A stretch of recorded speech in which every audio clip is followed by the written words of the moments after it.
I think she's taking us to where she said the mountain opened up. Yeah, he was telling me about that too. And a freaking UFO flew into it. Oh, Mullen. Well, we already got this. Oh,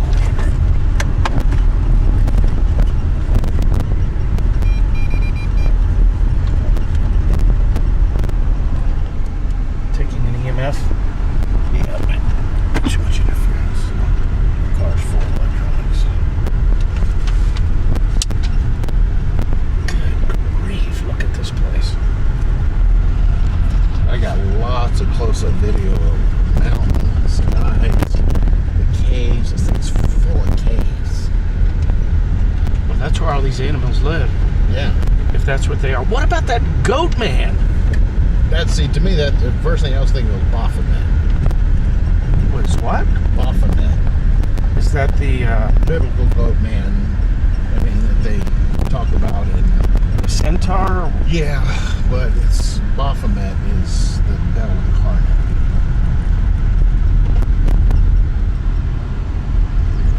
There's a river down there. Yes, the Little Navajo River.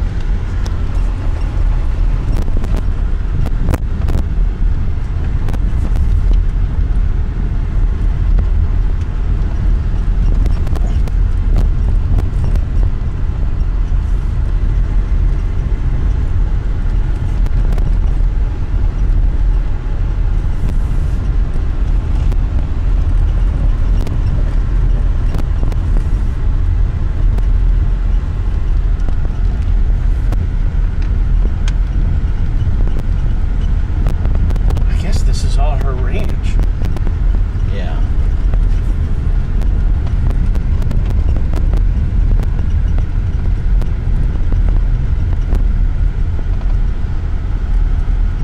And seriously,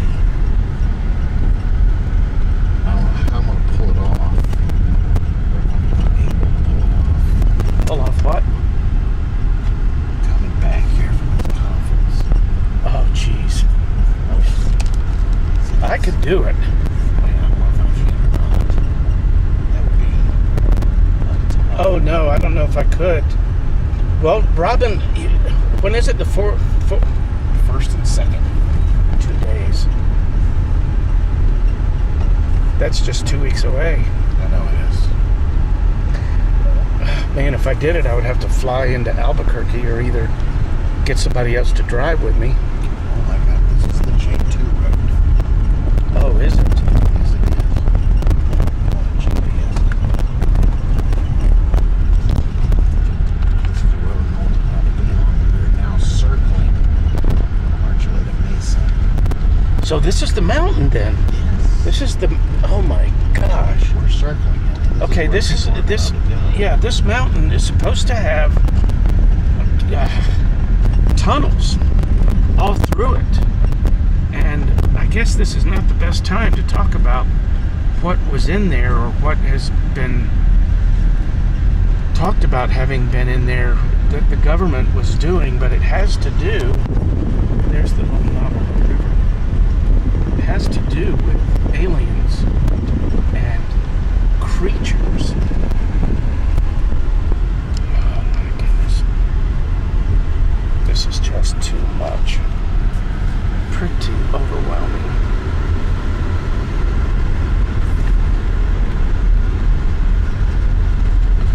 But, I mean, if the side of the mountain is going to open up, can you imagine the technology? No.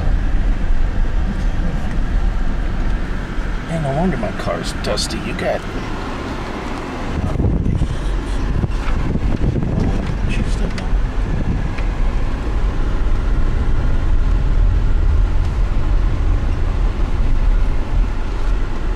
Okay, I guess we're getting out. Close your window.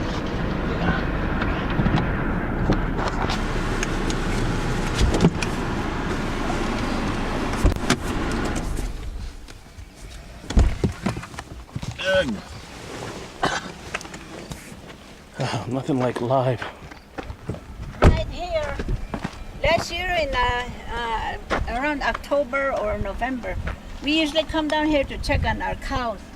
And right here across, right here, There was a white man standing there. He was in camouflage, gray and white camouflage, and then he had a gun right here. He was standing right over there, and then he was going like this to us. And I was gonna tell my daughter to stop to see what he wants, but then somehow my mind, like it told me no. So Yeah. I told her, no, don't stop, just keep going. So we kept on going, and then instead of coming back down this way, we went around on that side to go back into Dulce.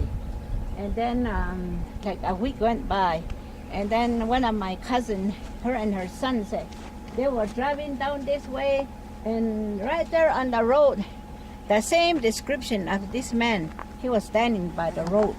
So they stopped to him, and they asked him if he was lost or if he needed help. And then he just kept looking around like this, kept looking around. He didn't even say nothing. Like he was like real scared of something. He didn't say nothing to them. And then he turns around and they were watching him. He went right back across the river and up the mountain. Really? And that's when I got worried. So I went to the PD, we went to the Game and Fish, but then it was closed. Was he So- like a soldier? Yeah, and then well, you know, hunters, you know, they dress in camouflage, you know, Yeah. during the fall when they're hunting. And we thought that he was hunting, but there was no vehicle around. So, you know, I figured maybe he got lost or maybe somebody dropped him off or I don't know. Anyway, Sunday I got worried and I went to the PD and I told the PD, we came down with them and I showed them. And then they said, well, if you see him again, call us right away. And then Monday, I did not waste time. I went to the Game and Fish. And I told them that it's already cold. He might freeze somewhere up there. Whoever he is, he might freeze. So they said, well, we're going to come down with my men and they're going to go across and look. I don't know if they found him or he must still be up there. I don't know. But then see, wherever I go, I'm telling stories. And then there was a girl that used to work at the Trouble Building. She said a while back, there was a guy that came to the Trouble Building. And she said that this guy, the white man, he said that he escaped from the mountain. And that he wanted help. He wanted to know if the tribe can give him a job for a few days just to earn some money to get out of here. So he came out of the mountain? That's why he said he was an escapee from the mountain. And then My she goodness. took him to the council. And I guess he had a long talk with them. Maybe they helped him with some money. I don't know. Well, now, where was it where the mountain opened up? That one is at Chromo. Oh, you mean that? Oh, yeah, this other one. A little ways up. We still had to go a little ways. Yeah, because we have to meet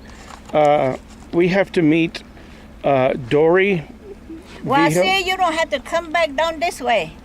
We can go out We'll that. stop up there and I'll show you where they said that mountain opens up. Okay. Yeah. And then you can go up.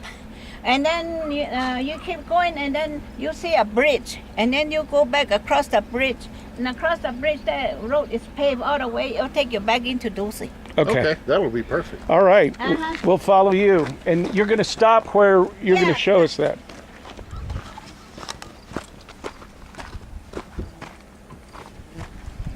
It's a strange print.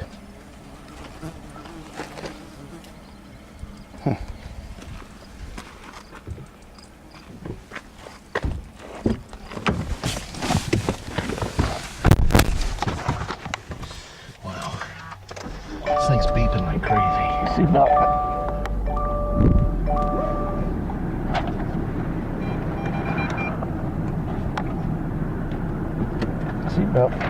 Yeah. We're going to have more beeping.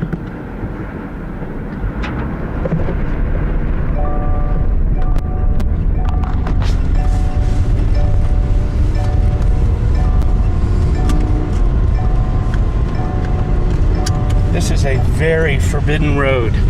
Yep. People get arrested by the Apache Nation police if they get caught back here.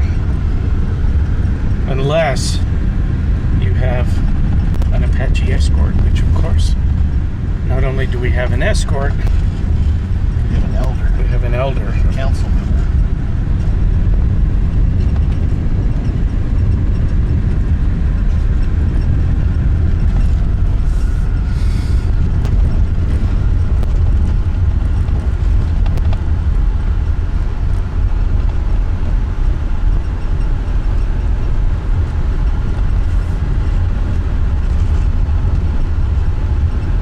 Man, look at that.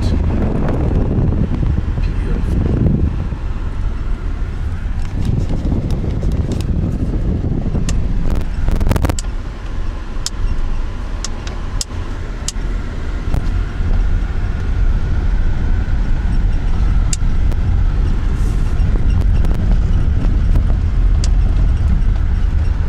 But it's muddy back here. Oh yeah. You can imagine when that snow is melting. Oh jeez.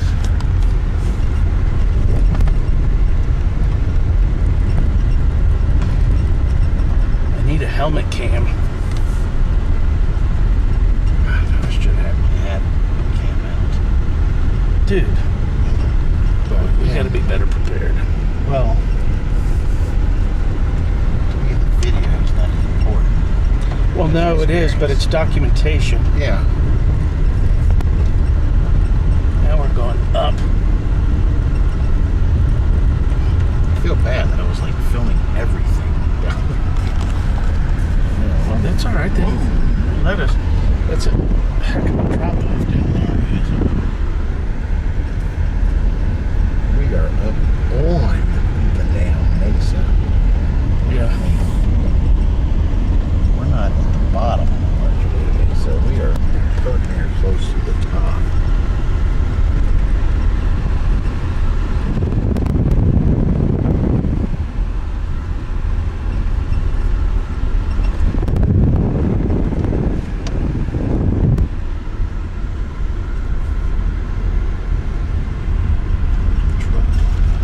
You know, not a whole lot of people, if any, have ever done this. No. I mean, filmed it, had this kind of personnel showing us.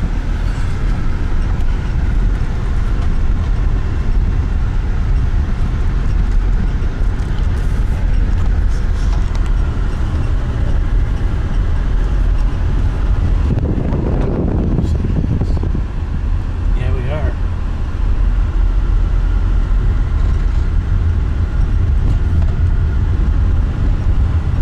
Keep your eye out for a squatch. That's what I've been doing. I'm really seeing not a whole lot more than dust. Now back there, and I turned on the recorder. Were you hearing? I mean, I'm sure it's nothing, but were you hearing like aviation noises? I did Because I not. sure was. It was like I was hearing airplanes, and it could have been airplanes because we are pretty high up. But and again, that's worth noting, but probably nothing. Never saw anything. We went by this back way here. I didn't see anybody in that truck. There was another truck that was down there. Oh man.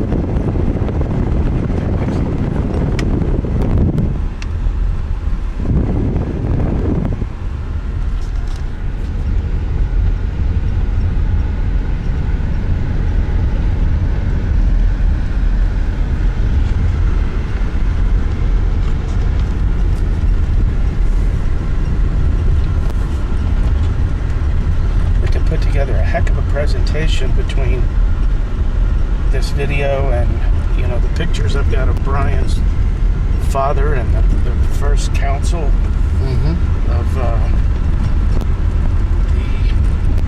Apache tribe here.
from across the river right here.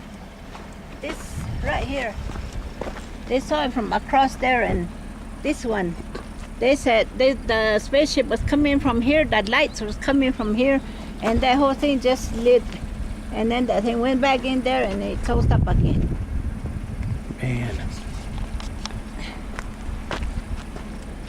Look at that.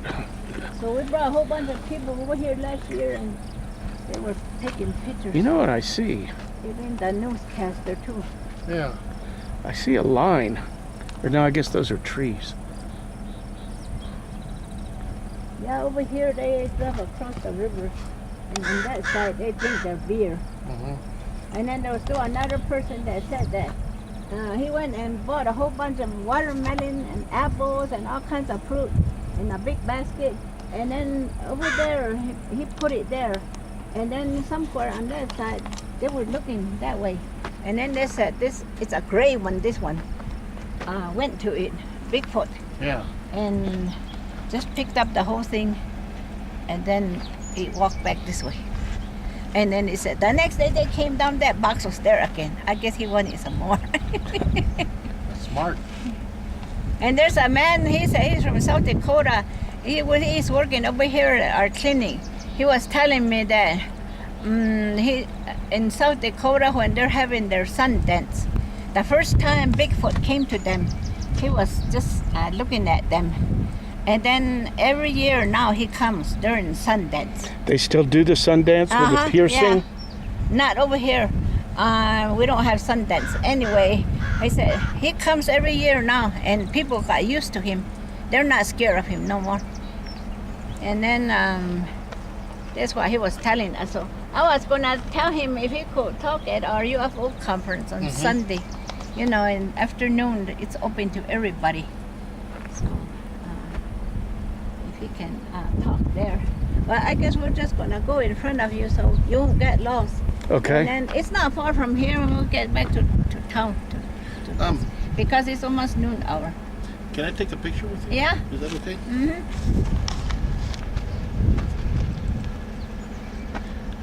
Nice and steady.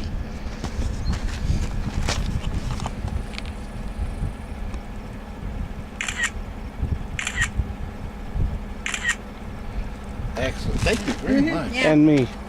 And then my grandson, during Christmas, before Christmas, they went after Christmas trees.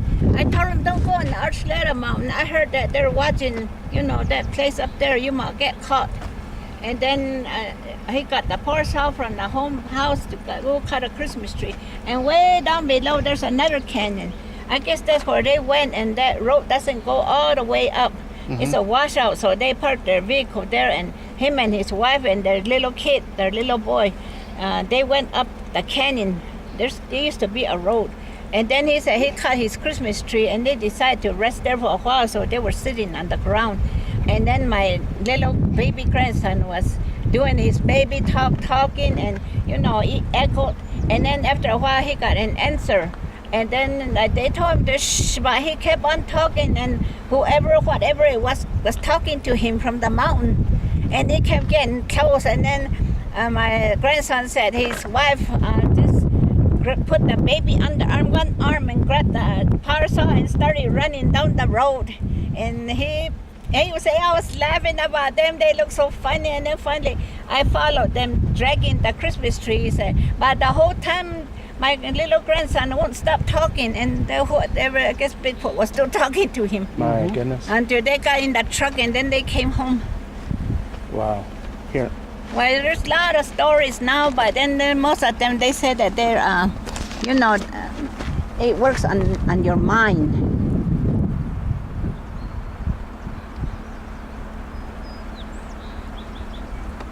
One more. Okie doke. Thank you. Thank you very much. so much. Yeah. Maybe I'm gonna try very hard Uh-huh. to see if I can come back for the Yes. conference. Yep. Mm-hmm. Yeah. And then when we passed, you notice that canyon, that's the Gora Canyon. Mm-hmm. You go way up there, and then on the other side is the Ute Reservation. And, you know, there's a road that goes to the tower over here. Last year, they just took people up here, but it's real steep. Yeah. And so I went to the chairman in Ignacio and I asked him if we could use that road on that side. And then since I heard that they catch people, you're up there now. So he gave us a okay, but we were supposed to go back, which we never did. Or Lorraine said she kept calling down there. We never went back down there. They were going to give us a sticker and put on the windshield. So when those game and fish people are up there, they see that, then they'll leave people alone. Right. Okay. But there's air vents up there on the mountain. Yeah, I know. Air vents. That's what I heard several times. I don't know why they keep saying government. I don't know why the government is doing this to us. Well, I had a dream about it. I dreamed that at home, me and my daughter were at home, and here a white van that is all enclosed came, and they told us to get in the van, and my husband was in town. My dream. I said, my husband's in town. I said, he won't know where we went. But they forced us to get in the van, and there was some people sitting in there already. And we went up that canyon, Socorro Canyon. Already there was some people sitting under the shade, and there's a stream that comes down. They were sitting there. And I dreamt that when we got off, there was another van coming down. And here it was my brother who we live with him and his wife. And then my other brother, Sticks, he was there too. And he told us that they're gonna put us all in here in Archuleta Mountain. That's why they made it, because something's gonna happen. Yeah. And do not. I said, what about our pills? We take our pills every day, and stuff like that. They already know it. They've got all what you need in there: food, clothing, blankets, and everything. I've heard stories too that people have been taken in there and left in there. Yeah. And they're still in there. Yeah. We're missing 2 girls from here. I saw that. One that lives just above here. Their bodies weren't found nowhere. 2 girls are missing. I saw that in the travel center. I Uh-huh. saw their pictures on the wall. Yeah. And then in that policeman, I got his book, thinking he might mention us, but it's his son that wrote the book. Valdez. Uh-huh. Yeah. Gabe Valdez, his son. Mhm. And he didn't mention us in his book. Anyway, in that book, I read the whole thing. Over in Raton, New Mexico, they picked up a lady and her son. They were driving down the road, dirt road, and the spaceship picked them up, and they brought them over here. Mhm. And they saw some people sitting there, and then there was like bottle or whatever. It looked like blood, on the wall, and these people were sitting there. They tried talking to them, but they won't talk to them.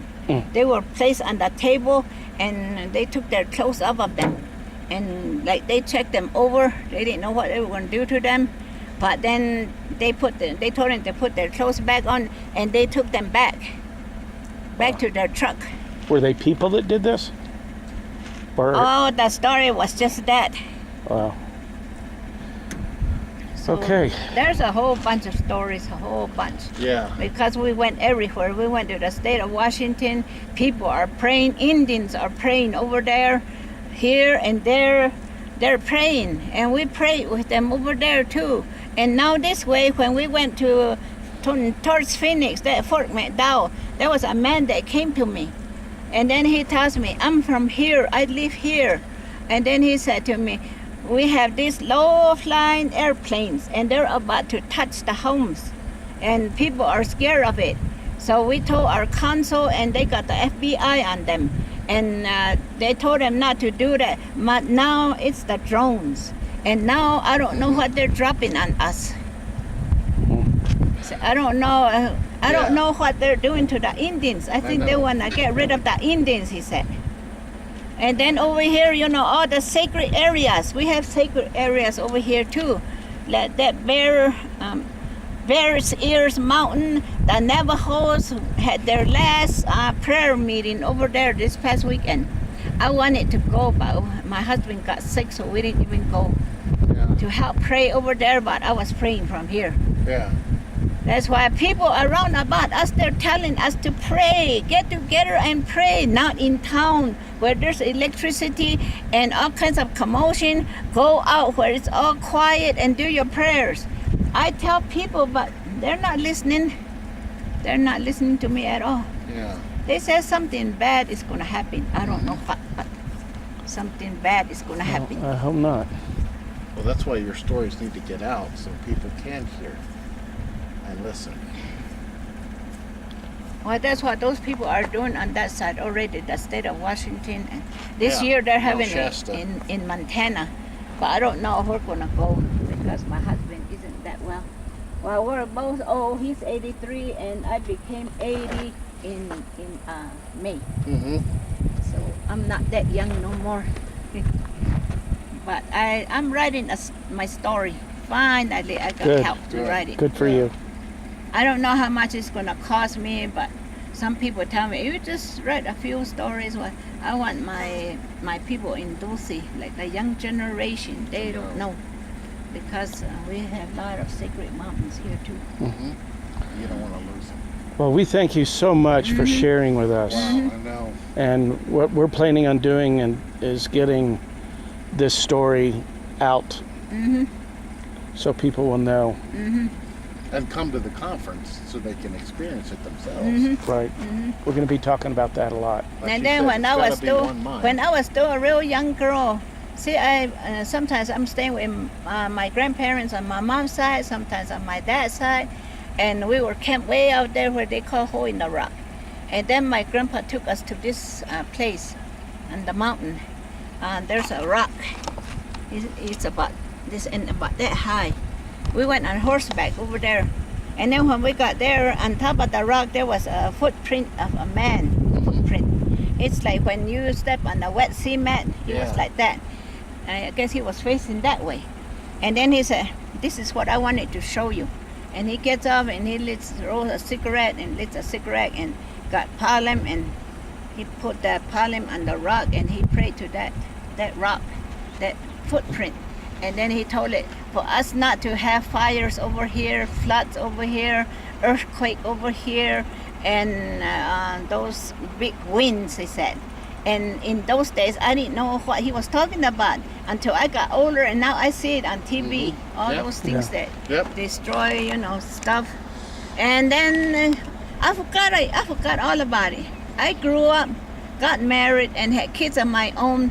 And then one year in March, I dreamt about it, that footprint. It told me to take all the churches in Dulce over there so they can pray. But then at that time, I didn't feel like doing it. I didn't do it. And then 1 year went by and it was March again.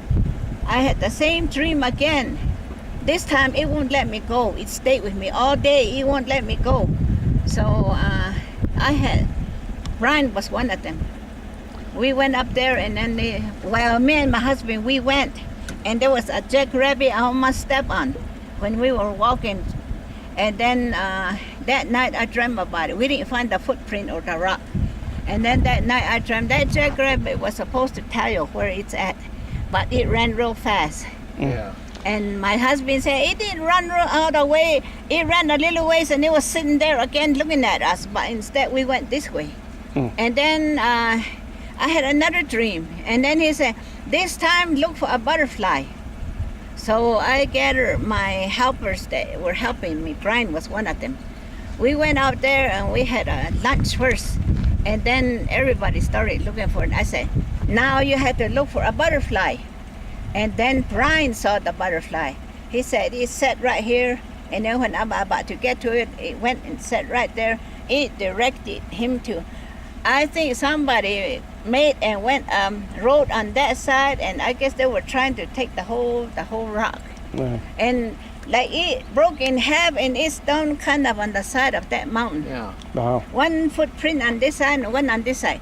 But right here, I don't know, it stands about this tall, a rock that looks just like a mushroom. And my brother Sticks, he said that there's something that Yeah. it's not just a rock, this mushroom, there's something. Well, we have to go because we have to be at Well, the... we'll be in front of you and then we're gonna cross the bridge and then that way Lorraine lives on this side.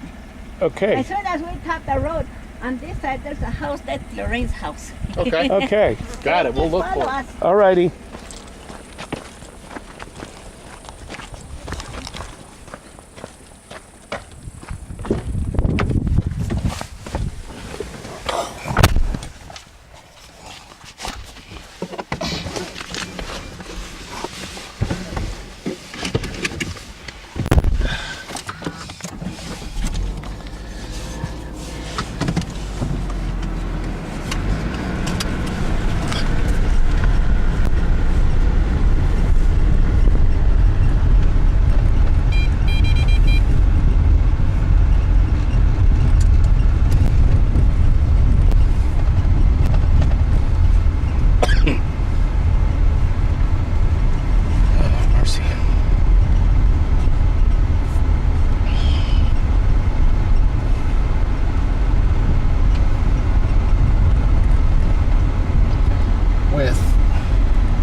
because it goes from one story to the next. 'Cause Yeah.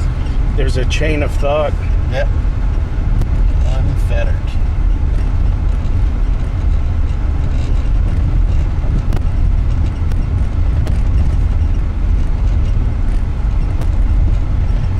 We're going to be a few minutes late for lunch. Does he know that? I don't know. The reason I'm keeping this thing on is You don't know what you're going to say. You know, Yeah. it's all hopeless and all that. But got to charge your battery tonight. I'll back away a little bit. I wish there was a breeze that would blow this. Whoa! What? Yeah, there's a prairie dog right in front of me.